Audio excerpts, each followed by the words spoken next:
এখন আমরা দেখব মেশ টপোলজি।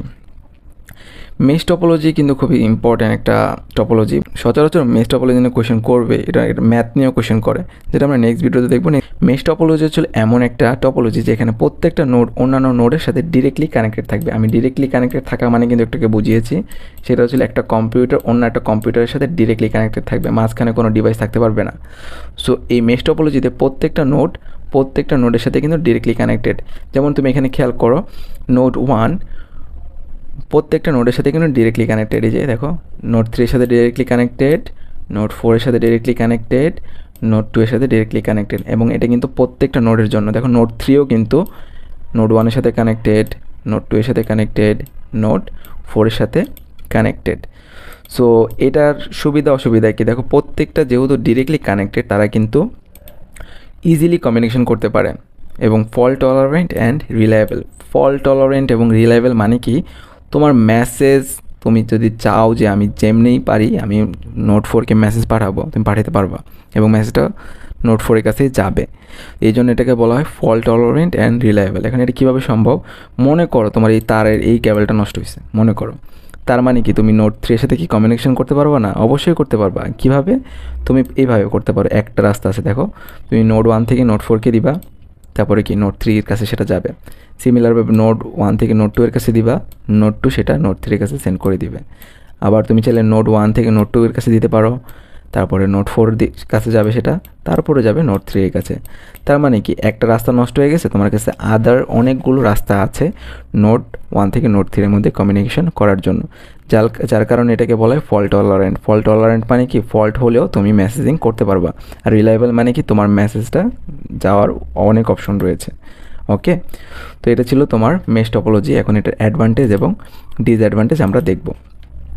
অ্যাডভান্টেজ তো আমরা দেখলামই, ফল্ট টলারেন্ট অ্যান্ড রিলায়েবল। তো আমি এটা নিয়ে আর ডিটেলসে বলবো না, আশা করি এটা বুঝতে পারছো যে তুমি ফার্স্ট অফ অল তুমি ডিরেক্টলি কমিউনিকেশন করতে পারতেছো, তোমার টাইম খুবই সেভ হচ্ছে এবং খুবই ফাস্ট ইফিশিয়েন্টলি তুমি মেসেজিং করতে পারতেছো।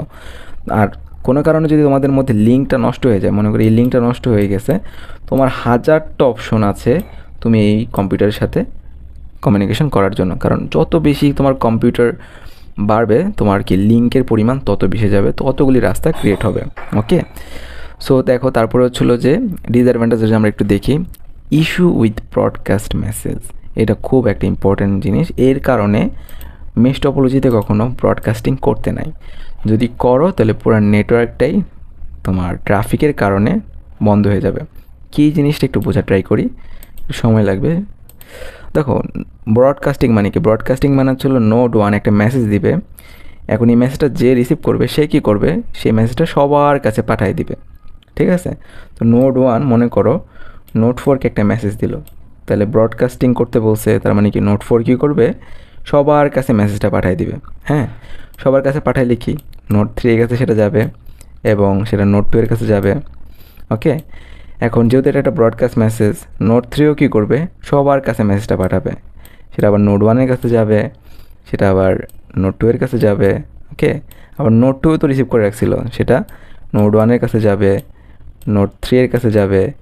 আবার দেখো ঘুরে ফিরে কিন্তু নোড 1 তার ব্রডকাস্টিং মেসেজ 2বার পাইছে, সেটা কি সে আবার সবার কাছে পাঠাবে। তো এই যে একটা মেসেজ সারাক্ষণ এরকম লুপের মতো ঘুরতে ঘুরতে এত বেশি ট্রাফিক ক্রিয়েট হবে যে এক সময় তোমার নেটওয়ার্কটাই ব্রেক হয়ে যাবে, তখন আর কমিউনিকেশন পসিবল হবে না।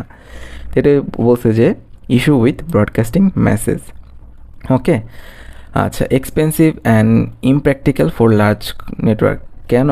তোমার যদি অল্প কম্পিউটার থাকে ঠিক আছে, তুমি সবার সাথে সবার কানেকশন রাখছো, সবাই যাতে ইজিলি কমিউনিকেশন করতে পারে। বাট ইন কেস তোমার কম্পিউটার সংখ্যা যদি বাড়ে, সেই ক্ষেত্রে কী হবে, সেই ক্ষেত্রে কিন্তু অনেক ইস্যু হবে।